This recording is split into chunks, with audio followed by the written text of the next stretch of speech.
B'siyata d'shmaya, we're going to learn Pesachim Daf Beis. We're going to start from the very first Mishnah of Masechet Pesachim, Perek Oyer la'arba asar. Says the Mishnah, Oyer la'arba asar, the night of the 14th of Nisan. We all know that on the night of the 15th of Nisan is Pesach. On Pesach, we're not allowed to have any chometz in the house. So the night before that, the Leil Badikas chometz, is the night of the 14th of the month of Nisan. We search for the chometz using the light of a candle. The rule is that any place that we can take for granted that no chometz was put there during the year, one does not need to search for chometz on the night before Pesach. If that's the case, then how do we understand what the Chachamim said, Shtei shuros b'martev, that in the wine cellar one has to check, when one searching for the chometz, one needs to search for the 2 rows in the wine cellar. A wine cellar generally would not be a place that chometz is put in. They store wine in there, not bread, not chometz. Answers the Mishnah, Mokim shemachnisim bei chometz. We're talking about a type of wine cellar that it was possible that during the year they would go down to that wine cellar during a meal in order to bring another barrel of wine to get some more wine, and the person who was going to fetch the wine may have been holding some chometz and left it there. And therefore, in such a type of wine cellar, one has to check for chometz. Says the Gemara, and the 2 rows that we mentioned in the wine cellar, says the Mishnah is going to explain which 2 rows in the wine cellar have to be checked. Beis Shammai omrim shtei shuros al pnei kol hamartev, 2 rows over the entire front of the wine cellar, the pnei kol hamartev. Beis Hillel omrim, Beis Hillel say shtei shuros hachitzonos sheheinu elyonos, the 2 outer rows that are also the most uppermost rows, those are the ones where a person would typically have left some chometz, and they are the ones that have to be checked. And we'll see in the Gemara exactly how to understand this. Says the Gemara, and the Gemara is actually going to now come to town on the first word of the Masechta, the first Mishnah, Oyer la'arba asar. We know that it means the night of the 14th, but it doesn't say Leil arba asar, the night of the 14th. It says Oyer la'arba asar, and the word Oyer normally or often means light. And what's light got to do with the night? And that's what the Gemara is we're going to have a few dafim to try and understand this. Says the Gemara, my Oyer, what does the word Oyer mean? And there's going to be a machlekes amiroim. Rav Huna Omar Noghi. Rav Huna says the word Oyer means light. According to Rav Huna, we have to understand what does it mean Oyer la'arba asar. Oyer la'arba asar b'yitkenes hachometz. Does that mean in the morning of arba asar?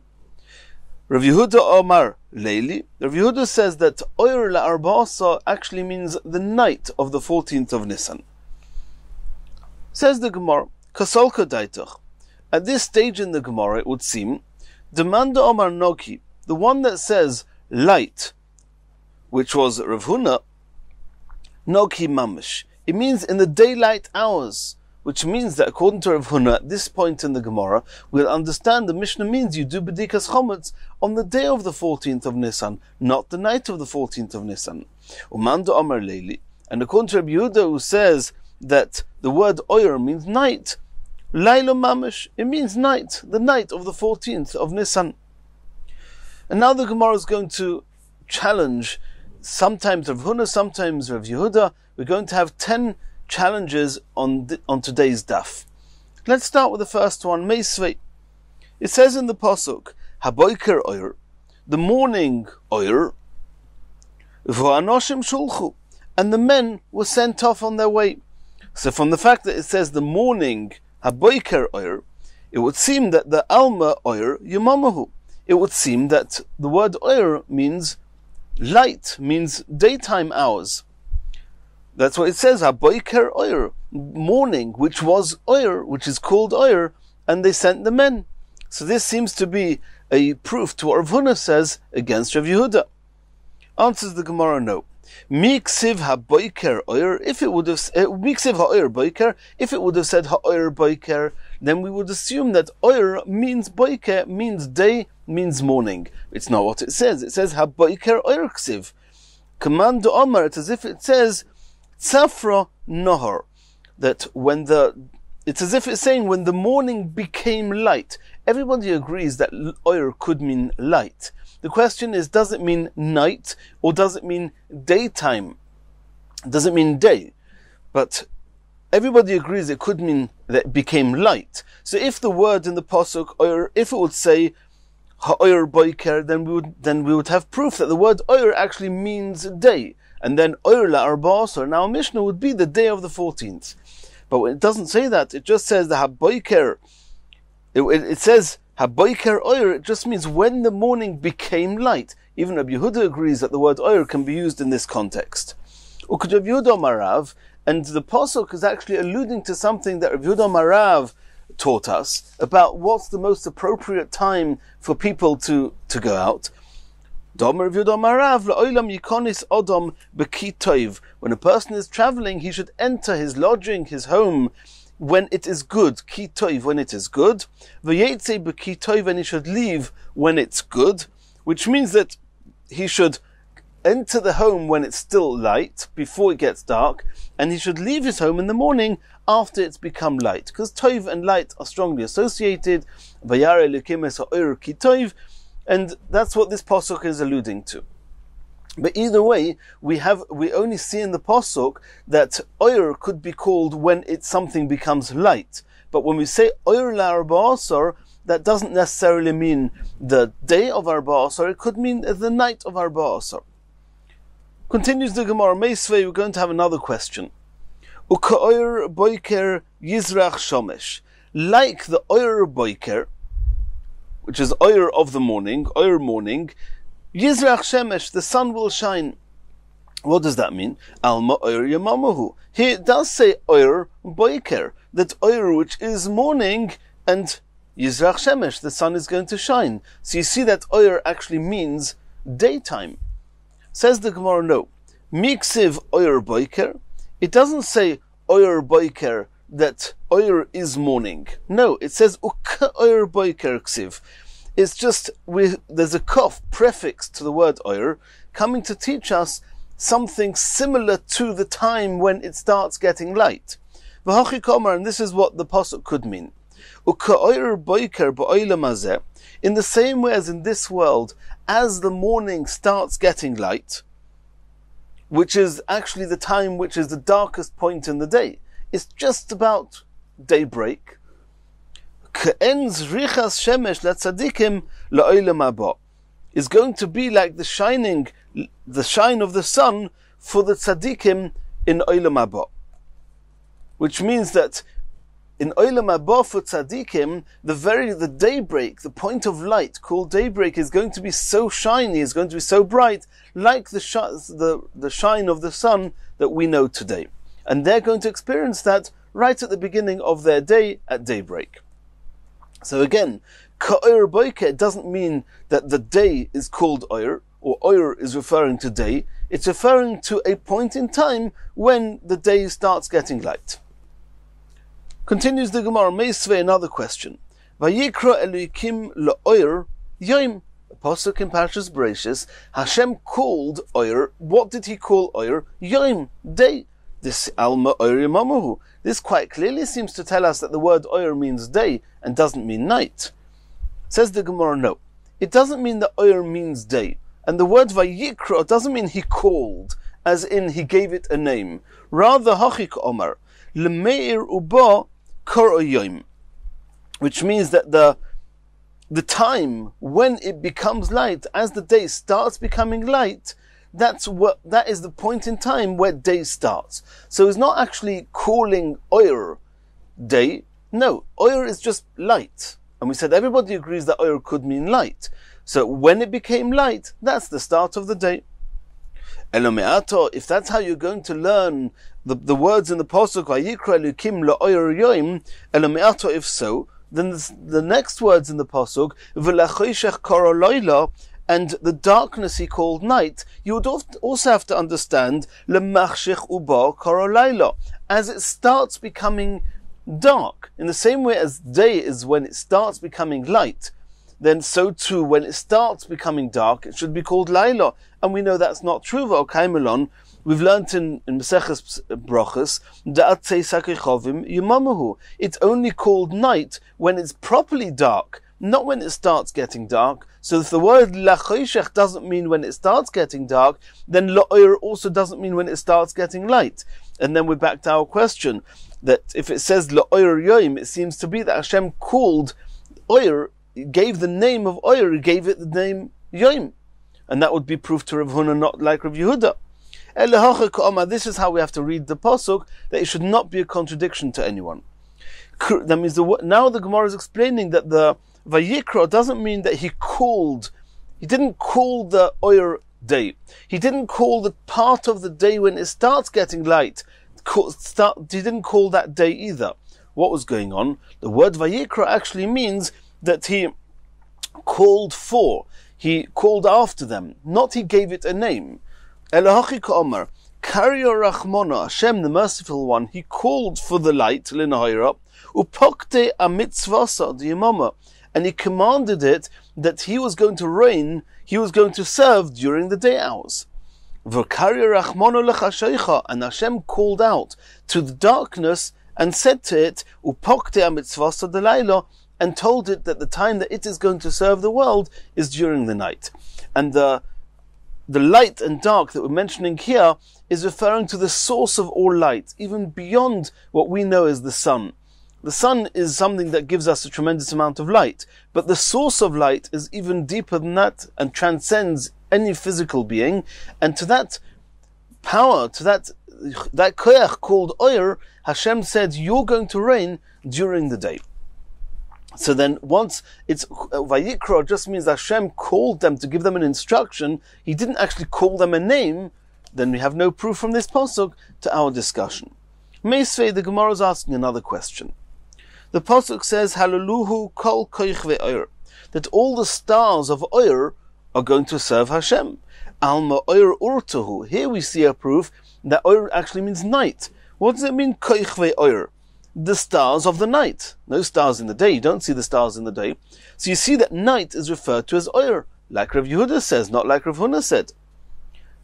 Answers the Gemara, no. Hachi ka'oma. What the pasuk actually means is, Haluluhu kol koichovim hameirim. Not that the stars of the night will praise Hashem. No, all stars do give off light. The stars that give off light, they are the ones that praise Hashem. Now, even though we know that all stars give off light, at this point in the Gemara assumed that we're just talking about the stars that give us light. Asks the Gemara, Elo me'ata kechovim hameirim hudaboy yeshvucha. Only the stars that give light, they're the ones that have to praise Hashem. She'enom meirim loy boy yeshvucha. But those that do not give out light, they do not need to praise Hashem.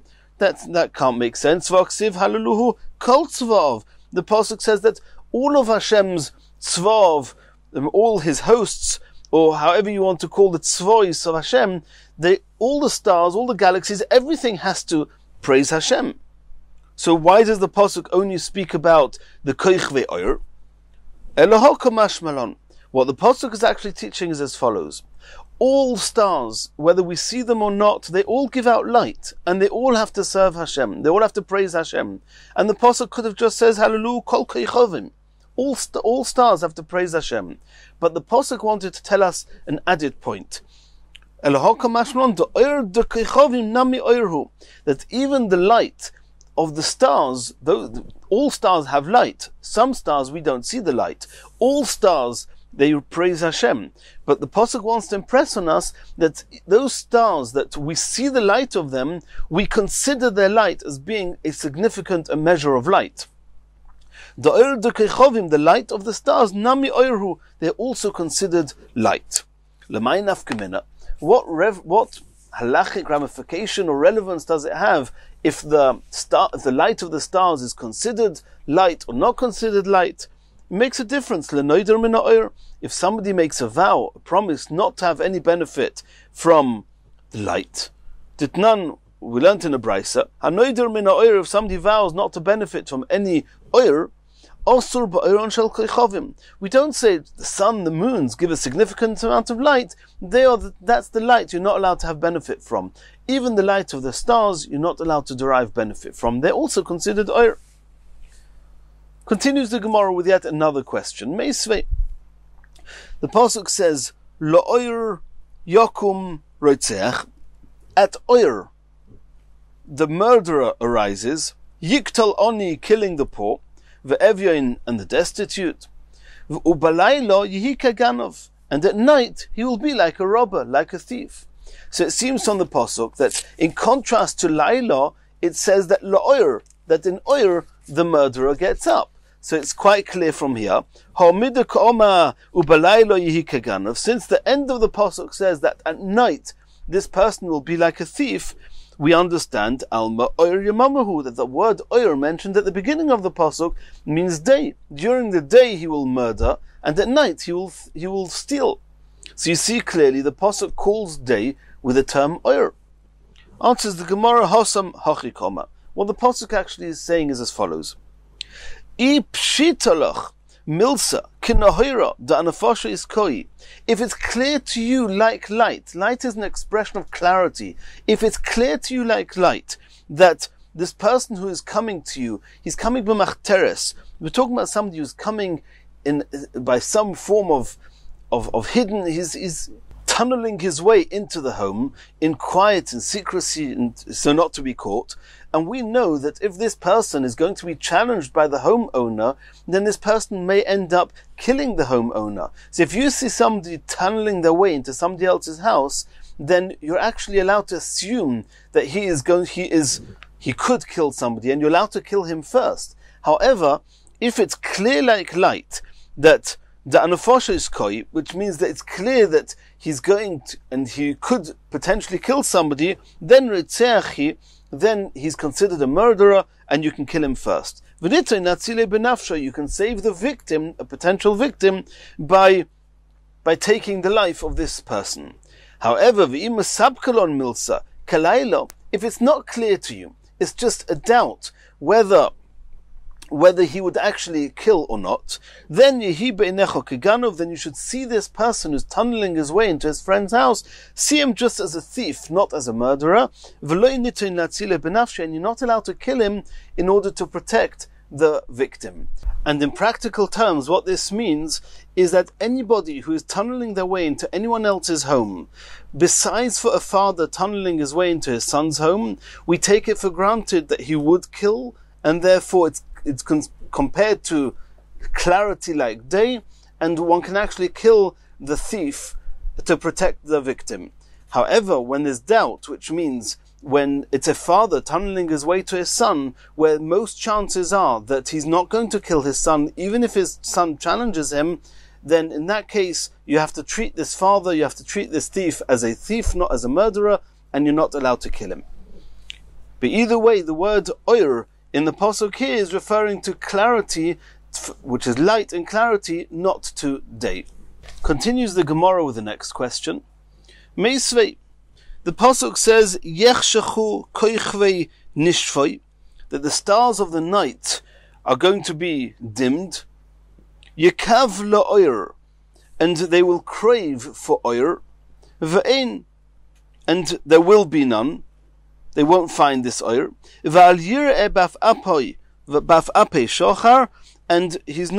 they may not see the rays of the dawn.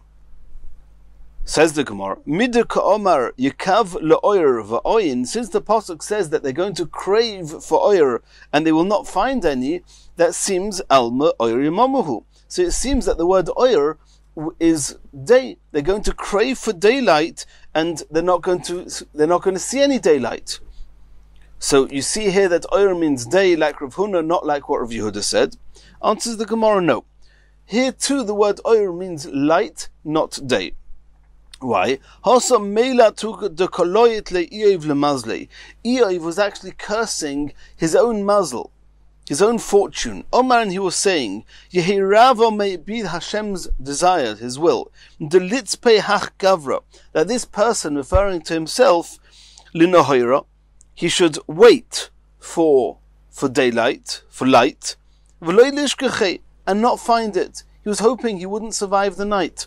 So you see that the words in this pasuk of Yekav la'oyer, that he's going to crave for light, va'ayin, and will not find it, va'ayin, and will not find any, he was actually referring to light, not to day. Meisvei, now the Gemara is asking another question from another pasuk. The pasuk says that David HaMelech had said, va'oymar, I had said, ach choshech yeshufeini, that only darkness is going to shadow me, will shadow me. I'm never going to get out of my sorrows, out of my troubles. But what actually happened was, v'layla oyer ba'adeini, that night turned into oyer. I got out of my challenges. So if night turns into oyer, alma, oyer yamamuhu. Oyer obviously means day. That night turned into day for him. Proof to Rav Huna against Rav Yehuda. Answers the Gemara, Hosam hochi ka'omar David. This is what David actually meant. Ani omarti, I had said, ach choshech yeshufeini, only darkness will shadow me, la'olam haba, even in the world to come, in olam haba. Shahu doime liyom. Olam haba is a place, is a time that is comparable to light. It's analogous to day. It's bright, it's clear. Achshav ha'olam hazeh. But now, what actually happened, the turn of events, was not only that I thought that it would be darkness overshadowing me even in the world to come, but now, even in this world, that this world, which is compared to night relative to the world to come, Oyer Ba'adeni has become light around me. Not that night has turned into day, just this world, which is compared to night, has become bright, has become lightened up. So again, the word Oyer could mean light, not, and it doesn't have to mean day, and therefore it's not proof to Rav Huna. May say the Gemara asks another question. Rabbi Yehuda Omer, Boitkin Oyer la'arba asar. This is a brisa that one has to check for the chametz. Oyer la'arba asar, v'uba arba asar shachris, and in the morning of the 14th, uba shas habir, and again when, we'll see if it's again or not again, it's a Gemara, but, and also when he's doing the biur chametz, when he's actually disposing of the chametz, typically done by burning the chametz, but that will be discussed later in this Masechta. So from the very fact, says the Gemara, Midu Kamer Rabbi Yehuda, since Rabbi Yehuda says that Boitkin Oyer Arba Asar, Uba Arba Asar Shachris, you have to check for chametz in the Oyer of Arba Asar and in the Arba Asar in the morning, so the Oyer must be referring to before the morning, must be referring to the night. Alma Oyer Urtuhu. So you see that Oyer actually means night, like Rabbi Yehuda, not like Rav Huna. Shma mino. The Gemara accepts this and says, indeed, from this price you can learn that the word Oyer actually means night. Meisvei. The Gemara is going to ask another question, even though the Gemara has already said Shma mino, we have proof that Oyer means night. The Gemara is going to ask and prove from another source as well. It says in the Brisa, Me'emosai arba osur basiyas melacha. From what point in the day, on the 14th of Nisan, Erev Pesach, is one not allowed to do melacha, work is prohibited. Exactly what this means we're going to learn about later on in the Masechet on Daf Nun. Rabbi Lezer ben Yaakov Omer, Mishas ha'ir. Rabbi Lezer ben Yaakov says you're not allowed to do melachos on Erev Pesach from the point in time called Oyer. Rabbi Yehuda Omer, Rabbi Yehuda says not from Oyer, he says Mishas hanetzach hama, from the time, from sunrise, when it's already getting light. Rabbi Lezer ben Yaakov commented to Rabbi Yehuda, V'chiheichon motzinu yoim shemiktzasei asur b'asiyas melacha u'miktzasei mutar b'asiyas melacha. Rabbi Lezer ben Yaakov, he was asking a question to Rabbi Yehuda. Rabbi Yehuda said that you're not allowed to do melacha from nates. When does the 14th start? The 14th starts at the night. The night of the 14th. When do we ever find a halacha that the Chachomim say something has to start at a certain point in time and it's the middle of a day? It's not from the beginning of the day, which is actually when the night of the 14th. Omarle. So Rabbi Yehuda answered him, Hu atzma yichiach. You yourself can demonstrate that we find such a concept. Look into the halachas of when you're allowed to eat chometz and when you're not allowed to eat chometz. You're not allowed to eat chometz from the 4th hour of the day on Erev Pesach. And before that, you are allowed to eat chametz. So you see clearly that it's possible to have something which is osar only part of the day, not the whole day. So that's the end of that brisa. Says the Gemara, Miduk Omer Rabbi Yehuda Mishas Hanetza Chama. From the fact that Rabbi Yehuda said that you're not allowed to do melachos from Neitza Chama, from sunrise. Alma Oyer Duk Omer Rabbi Eliezer ben Yaakov Urtahi. So if Rabbi Yehuda means from the day, which is from Neitz, then Rabbi Eliezer ben Yaakov, when he says Oyer, he means from the night, from the beginning of the night of the 14th. And the term that he used was Oyer. So you see that Oyer means night, like Rabbi Yehuda. The Gemara says, Loi. There's no proof to that. It could be that Oyer does not mean night. It could it means day. My Oyer, Amuda Shachar, it actually means daybreak. So Rabbi Yehuda says you're not allowed to do malacha from Netz, which is sunrise. And Rabbi Eliezer ben Yaakov says you're not allowed to do malacha from Alois, which is daybreak. Asks the Gemara, Ihachi, if so, Duka Omer Lei, Heichon Matzinu Yoim Shemiktzase Muta Basiyas Melacha, Umiktzase also Basiyas Melacha. If Rabbi Eliezer ben Yaakov indeed understands that you're not allowed to do melachas starting from Alois, but in the night you are allowed to do melachas, then what was his question against Rabbi Yehuda? Where do we find that only part of the day is Osa? Heichon Matzinu Shemiktzase Muta Basiyas Melacha, Umiktzase also Basiyas Melacha, Neima Iyu Lenafshei. He should ask himself the same question. He himself agrees that the night, and we know that every day starts with a night. So you yourself, Rabbi Eliezer ben Yaakov, agree that in the night of the 14th you're allowed to do melachas, and just in the day of the 14th you're not allowed to do melachas. Why do you have a reservation against Rabbi Yehuda just because he says that Issa Melacha starts at Neitz and not at Alois? And the Gemara says, no, this is not an issue. Rabbi Eliezer ben Yaakov Hachak Omer. Eliezer ben Yaakov meant as follows. According to what I say, that the night you're allowed to do malachas, and the day starting from Alois you're not allowed to do malachas. We find that the Chachomim sometimes say that halacha starts in the day and doesn't apply to the night. Ditnan, the Tanya we learned in the Brisa, Gabitainis Tzibur, many of the fasts that the Tainis Tzibur, Ad Mosai, it says in the Brisa, Ad Mosai Eichel V'Shoisa, up until what point is a person allowed to eat? That means when does the fast actually start? Achiyah Lamuda Shachar. Divi Rabbi Eliezer ben Yaakov. Rabbi Eliezer ben Yaakov says that the fast actually starts with Alois HaShachar, the beginning of the day, daybreak. Reb Shimon said, Ad Karois HaGever, that the fast actually starts a little bit later when the rooster crows. But according to Rabbi Yehuda, that say that the time that you are not allowed to do malacha on Erev Pesach is from Netz, not from Alois. Where do we find that the day itself, not the 24-hour period, that can be split into two, but the daytime itself, that part of the day is mutter, part of the day is also. Where do we find that? According to Rabbi Eliezer ben Yaakov, it's not an issue because he says you're not allowed to do malachas from Alois. But according to Rabbi Yehuda, that you're only not allowed to do malachas from Neitz, where do we find such a thing? Omale, and what Rabbi Yehuda answered back to Rabbi Eliezer ben Yaakov was Hu Atzma Yechiach. That Hu Atzma actually means that day itself. The day itself will demonstrate that part of the day is one halacha, part of the day is another halacha. Shemiktzase muter b'achilas chometz, umiktzase also b'achilas chometz. That this day of the 14th itself, there's part of the day you're allowed to eat chometz, and then part of the day you're not allowed to eat chometz. Asks the Gemara, Shapir ka'amale Rabbi Yehuda Rabbi Eliezer. Rabbi Yehuda answered very well to Rabbi Eliezer. Why are you, Rabbi Eliezer, asking me? Why is Issa Melacha starting from Netz an issue? It's only part of the day. But you know that even this day itself, there's halachas that are only part of the day regarding the eating of chametz. So what was Rabbi Eliezer's question against Rabbi Yehuda?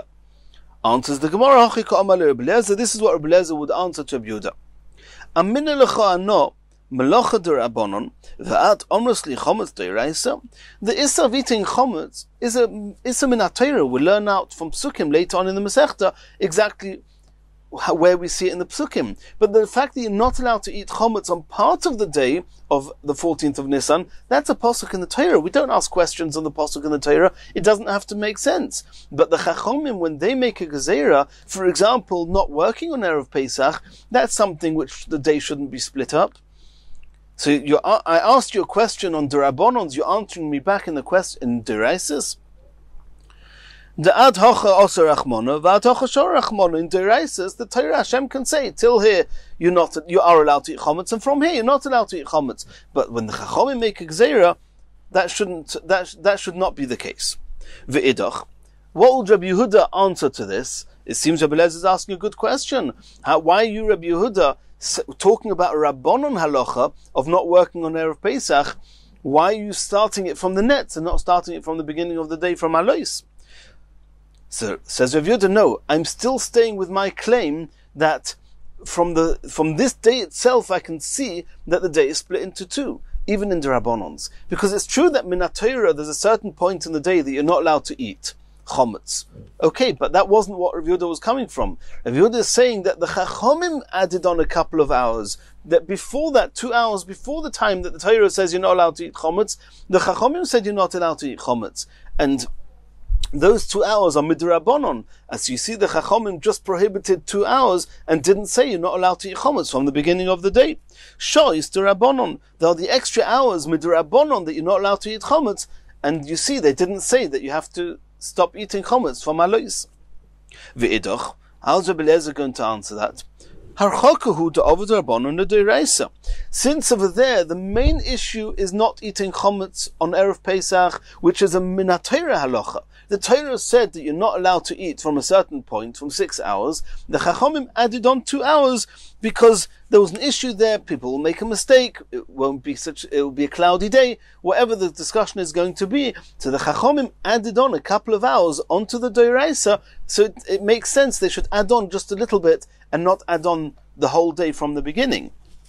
However, you Rabbi Yehuda, who you say that who you're talking about a new Issur Rabbanon of not doing Malach on Erev Pesach, I would have expected you that the Chachomim would say that it's also from the beginning of the day and not just from nets. But either way, when Rabbi Eliezer said that you're not allowed to Malachas from Oyer, it doesn't mean from the night, it could mean from the morning, from Alois, as we explained. Continues the Gemara. Meisvei, another question. The Brisa says, Ein Masiyin Masuois Elo ala chodesh anira bizmanoi lekatshei.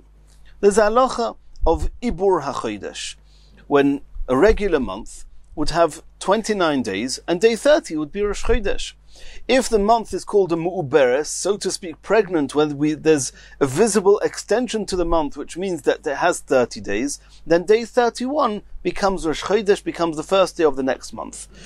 The halacha was that in the event that the new moon was seen on the night of the 30th, people would come on the 30th and give witness that day 30 is Rosh Chodesh, and if day 30 is Rosh Chodesh, then everybody would know day 30 of the previous month is really day 1 of the next month, and that's Rosh Chodesh. If nobody came on day 30, then the night of 31 by default becomes Rosh Chodesh, because if it's not Rosh Chodesh on day 30, it must be Rosh Chodesh on day 31. If Rosh Chodesh was on day 30, how would they let people know? The witnesses would come sometime during the day. How would people know that that day was Rosh Chodesh, that the Beis Din said it was Rosh Chodesh? So what they would do is they would light torches on the night after day 30. They would light torches on high up places, and everybody would see that would be a sign that the day 30 that just passed was actually day 1, and day 31, which is now starting, is day 2. And so that's what it says, that they only used the torches if it was bismani, only if Rosh Chodesh is on day 30. In the event that Rosh Chodesh is on day 31, there was no need to light the torches. Everybody knew that if there were no lights, no torches on day 30, day 31 is Rosh Chodesh. When would they light these torches? L'oyer iburoi. The oyer after the iburoi. The iburoi we said was day 30, which was that first opportunity of Rosh Chodesh, and the oyer straight after that is when they would light the torches. And when would they do that? You don't light torches in the day. torches cannot be seen in the day. It was talking about in the night. So you see clearly, Alma Oyer Urtuhu, that the Brisa uses the term Oyer to say that the Oyer after day 30, they would light torches. So clearly Oyer is being used in the context of night, like Rabbi Yehuda said. Shema Mino, this is indeed another proof that Oyer means light, not day. It means night, not day. It can mean light according to everyone, but it means night and not day. So continues the Gemara Meisvei, another question. Hoya oimeid kol halayla umakriv ala mizbeach. What happens if a kohen, he comes into the Beis Hamikdash in the day, he has to sanctify his hands and feet from the water of the kiyur, kiddush yadayim v'raglayim, and then he works through the day and does the avodah. And sometimes they would stay at the night in order to put on the limbs and the fats of the animals, the korbanos that they didn't have time to put onto the mizbeach in the day. They would continue doing that through the night. What happens if this kohen was standing the whole night doing this avodah? Umakriv ala mizbeach. Then la'oira, when it comes to the oira, then ton kiddush yadayim raglayim, he has to again sanctify his hands and his feet. He has to again do, since it's a new day, he has to do kiddush yadayim raglayim again. Divri Rabbi, that's the opinion of Rabbi. So you see here clearly, or it would seem, that the la'oira ton kiddush yadayim was la'oira in the morning. So you see that the word oir is being used for the daytime. Answers the Gemara, no. It could be oir always means night, not day. However, oira, when it says the word oira, that's different. Oira shani, that the word oira can mean, is different, and it could mean the beginning of the day, and therefore there's no proof from this brisa either way to our discussion of Rabbi Hunna and Rabbi Huda. And in Yitzchok Hashem, in the next shiur, we're going to continue this Gemara, the next daf, with some more proofs, one way or another, what the word oira means.